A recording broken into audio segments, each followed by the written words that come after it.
What up, fellas? How are you? We are doing well. So I'm reading your Twitter at John_Keim talking about Jaden not sliding on his touchdown run. His quote was, "I had the opportunity to score. Other people probably don't like it. It is what it is."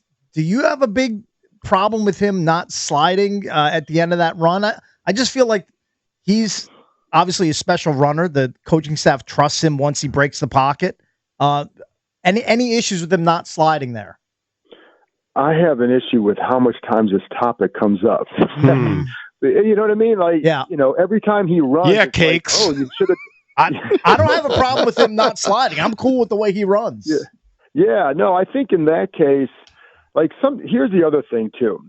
On that particular run, if you're going to slide, you have to slide really early because if you slide near those guys and they're in the process of going after you, you can easily get hit in the head too. Like, it's not always it's safe if nobody's around you, but when people are around you, I don't know. I didn't have a problem with what he did. And maybe I don't know if I'm old school or tired or what, but I like his competitiveness and, he has survived those all the time. John, you've been at camp every day, and Eric kept saying he was worried because all the reports were that the defense was outperforming the offense. Let me ask you, were there days where the offense looked good? A couple of days, yeah. There were, but I wouldn't say there were definitely periods where they looked good. They'd have some really good 11-on-11 sessions, and against the Patriots, they had some good 11-on-11 work. I think. I'm sure there are days where they looked better. I think by and large, the defense looked better, but you're missing key guys on offense. So it's not a surprise. And one thing they always kept saying too is they're not game planning. They're not game planning. So, which is true. Now the defense, I don't think is either, but with offense, that obviously matters. They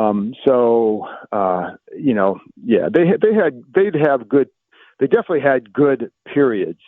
And then there were some days, but there wasn't like last year where it's like, oh, okay, they looked really good. But then we saw maybe that's a sign that the defense wasn't that good. But when McLaurin's out there, and like a Noah Brown and you have your full complement, then you can get a better idea. The thing that concerns me is that group hasn't been together at all and might not be together at all until the opener. Right. Well, let's talk about what we do have though. And we still have, as long as Jaden's there, you can almost plug and play these other guys a dominant rushing attack. And Jaden is special, obviously. It was nice to be reminded of his specialness, to be honest with you. And I was fine with sitting him down after that. That's good. Got good vibes. That's great. And then, I don't know, maybe you can evaluate some of the... Krosky Merritt I love the energy. There's energy the way he runs, but also, by the same token, there's some big holes there. And credit to John Bates and the offensive line and those guys, because I think a lot of guys would have scored on that play. Listen, that. Well, there's a couple things on that one. Yes, they could have. Although what I really liked with Krosky Merritt is the patience, and then, as Dan Quinn says, the violent cut. So, you see him, it's on the counter. He's very patient. He lets, I think it was Wiley, get out there in front, get to his guy, and he cuts. So that is what he did on the play. Right. Yeah, that was his trade. What's his speed? Does he have elite speed or just very good speed? I wouldn't say. I don't know that I'd say elite. Yeah. I think he has good speed. Yeah. But I think the strength for him is vision, cuts. I'll take that over.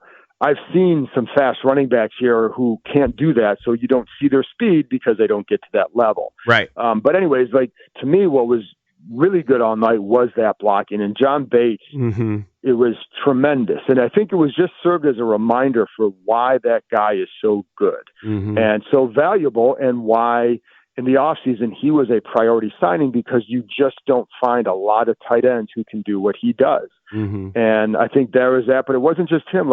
Josh Connolly had a really good night blocking on some of those runs too. Good. And I think he's been, to me, over the last couple of weeks, has really taken a step. Great. And he's not perfect, but he has definitely improved. And you continue to see that in just the way he was turning guys out and helping create the hole. And Chris Paul, I think, has had a good camp. On some pulling action. The question that you'd have with him is ability to block in space. So but he was on the pulling action that seemed to be pretty good. So like the blocking, and Ben Sinnott had a couple nice blocks too. So like the blocking was really good. Right. And I think that's the encouraging part for them as well. And you saw that on those runs. And whether it was a Debo on the jet sweep or Rodriguez up the middle, or you got the counter Trey for the touchdown, like you saw that, all night with that group. I mean, they keep saying it over and over and over. The running back room is deep, and I think we're seeing it. I mean, every time they give Rodriguez the ball, you say what you want about what he's got or what he doesn't have. The guy leans forward and he gets 5 yards to carry every time. I don't know what to say. I'm with you. Yeah. What about, why are we not seeing more from Luke McCaffrey? And does anybody know? Like, are you seeing some in practice? It's just not translating into the bright lights. No, no, you're not like, no, it's not like you're seeing, flashes. You're not seeing the flashes that you would like to see from somebody to see like, okay, this is what you're starting to see, right? I mean, he has some traits. He's got good speed, and for a slot guy, he's got solid size. But you're not seeing the separation enough that, like you were seeing from, like, for example, a Jalen Lane in the second or third. Is he in danger of not making the roster? No, I don't think so, because he helps them on special teams, and he does that. So he does. He's a good blocker, like all that stuff. And so no. And but yeah, I think you'd like to see more, and maybe it's a function of you're still relatively new to the position. I think they were, from their standpoint, he's a guy who's a former quarterback, so a good athlete, and was new to the position of receiver. And so how do you continue to get better at that? And so maybe we'll see more. There were times last year, early in the year too, where I thought, okay, like you see him doing some things and kind of anticipated maybe, some bigger plays because of that. So we'll see. John, Brian Robinson, I wanted to get back to him. Clearly on his way out, mutually agreed not to play in the game along with the team. Your best guess, does he get released or traded by the Commanders? Best guess, I would say probably released. I just don't know. You're talking really, I don't know, but I would lean toward that, because it's hard to know like how many teams that would be interested in him. And you also have final cuts a week from today. And might there be somebody on the waiver wire that's like, okay, you don't have to give up a 6th or 7th round pick for him. But so that I would lean toward that. And it's not like they just started shopping him a day or two ago. So nobody's bitten yet. But the one thing in their favor is that as you play a couple more of these preseason games, teams start to see more of their needs, and maybe you can get so I would lean toward release, but I don't think it's a foregone conclusion that you can't get maybe a 7th round pick for him, just because again, other teams do have some running back holes. And if you can get 2 teams who want him, now you can get a pick. But otherwise, I would see, I would guess by the weekend that, his year here would be over. John, were you surprised that Terry McLaurin, as a hold-in, was not attending the game last night? Trey Hendrickson, on the other side, a high-profile hold-in, did attend. I guess, I guess so, because. Yeah, I would say I was a little bit surprised. So, I mean, you're told not to read into him not being there, right? And so I don't know, but I would have thought maybe he'd be there. But, I think the bigger thing is when he's ready to obviously he's off the PUP list, but when he's ready to resume practicing, because he's not going to practice this week. Like, you've got to ramp up that conditioning. So the positive thing is that he's been doing that.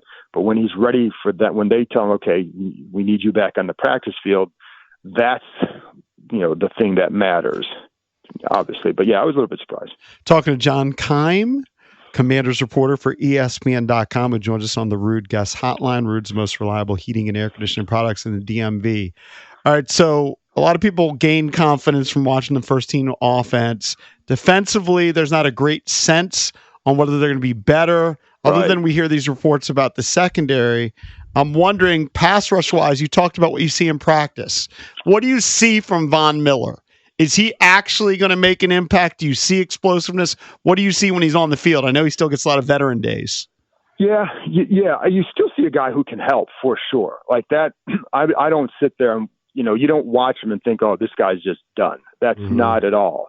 And I brought up Connolly earlier, and just a couple of days ago, he had a really good move to get around him. So you definitely see him applying some pressure and I think even when watching the film last year in Buffalo, there were definitely times where he may not get the sack, but you're feeling the pressure, or the offensive line is a little bit more cognizant of him, and so you're getting one-on-ones next to him. So I think that's also the offshoot of him. But you still see the ability. The bend isn't quite the same bend as it used to be, but there's still a bend. So how I still look at him as like, if he can get that 6 to 8 sack range like that, if he gets 8 sacks, I think that'd be a really good year for him and for them. You still see enough. You still see enough to say like, okay, as long as he can stay healthy this year, then he'll be fine in the role they need him in. Amos had an injury thing, right, coming out that maybe tight hammy. No, understand for this game, but the reason why he dropped it, is there some concern by some teams? Was it hamstring related? No. I believe it. If I remember right, I think it was more of his back. But okay. So this could just be a temporary little thing. Okay. Yeah. Like because he's been fine throughout camp, so it's not like. Yeah, no, this is some tightness, and they're always going to err on the other side of caution with this stuff. I know that you guys keep saying over and over, we could even see. They're playing Igman Noah a lot, and that's great. And he's going from maybe the second or third guy to maybe fifth or sixth, but he's clearly going to be a contributor. He's an athletic guy, clearly can help. Amos, by all accounts, is going to be a contributor, going to help right away. Where are we again? I know it's hard to ask, it's hard to see, but are you still seeing progress from Lattimore? Well, what you're not seeing is him missing practice. That's good. So that to me is the best sign, because the key for him is durability. So what you do see from him, he feels it is the ability to drive on the ball. And, but to be honest, and I've said this before too, without McLaurin in camp, you don't see these guys facing Deebo Samuel is a very versatile receiver, but he's not necessarily the classic receiver, right? So they will face him, but you'd be nice to see a McLaurin, a guy, who's plays a different style that they're going to be more or less seeing more of the time, to see where are they at. But I think for Lattimore, the thing for him is how he feels, and he feels better, and he feels like there's more of a burst, but we're not going to really know until the season begins. But again, the other key is durability, because if he's, one thing he told me, I think it was last week or maybe after the joint practice, that while he feels better, he missed so much time the last 3 years that you're still kind of getting, making your technique more consistent and your footwork and all that more consistent. So that's what this summer has been about for him. But again, durability is the key, and that's only the season can answer that one. All right, can you give us a timeline here of what's your best guess as to when Terry needs to be there to be ramped up and ready to go for week one? Whether he signs a deal or he just comes in on his regular one, whatever it is, when does he need to be there, in your opinion, to have an impact on week one? So, I think the big thing first is the conditioning, because that's something that he hasn't been able to do as much of. And in this offense, it's not like it's hyper speed, but they do run a lot of plays. They do run a lot of no huddle, and they were the second fastest offense last year in terms of time between snaps, right? And so you have to get up to speed for that. I think if they follow what they typically do this week, and probably a lot of next week would be spent on conditioning, and then getting him on because you want to make sure that you're not putting him in jeopardy for any sort of soft tissue injury when he turns. So be very careful with that. And then that last week going into the Cincinnati opener, I think you could see him. That's when I think you'd say, like, obviously you have to be on the practice field that week. So he will be doing conditioning, you think, these next couple of weeks? Yeah, for good. sure. Yeah. So, but yeah, the other part, when you're okay, now you're ready to get back on the field, like that's again when we'll know, because as he said, no, not stepping on the field unless there's progression, but you reach a certain point where it's like, if you're not going to do that, then now you're, are you putting yourself in jeopardy of one, losing game checks, and then two, hurting your value after the year if you're not happy with this deal? You haven't changed your opinion that he's not going to miss game checks, right? Isn't that pretty much universal? Yeah, I haven't, because like you're talking almost $900K, and it's hard to fathom that, right? So I think that would be hard to see, but if he's that upset still, but I would still say it's hard to see, because again, not only is it you're missing the game checks, but I don't think it helps your value, right? And like when you come in, like how long is it going to take you to get up to speed? And then what kind of year are you having? And then that's when you're going into your free agent year. So there's a definite risk involved in that. So yeah, but I think like if you can get them to that, get the conditioning up, I think that's key, because you don't want the injury. The other stuff will be okay, right? Like, he and Jaden can get a lot of work in now that he's running around and doing stuff. So you can start to do that. You can do you can do the walkthroughs and do all that. And then that last week, get them up to speed and get that timing back a little bit. But yeah, conditioning is the key. John, thanks as always. We'll talk to you again soon. Awesome. Thanks, guys. All right. Thank you, John. It's John Keim, Commanders reporter for ESPN.com. We'll talk more Commanders coming up at 9:25 with Doc Walker. You know him as a host here on 106.7 The Fan and Team 980. He joins the show at 9:25.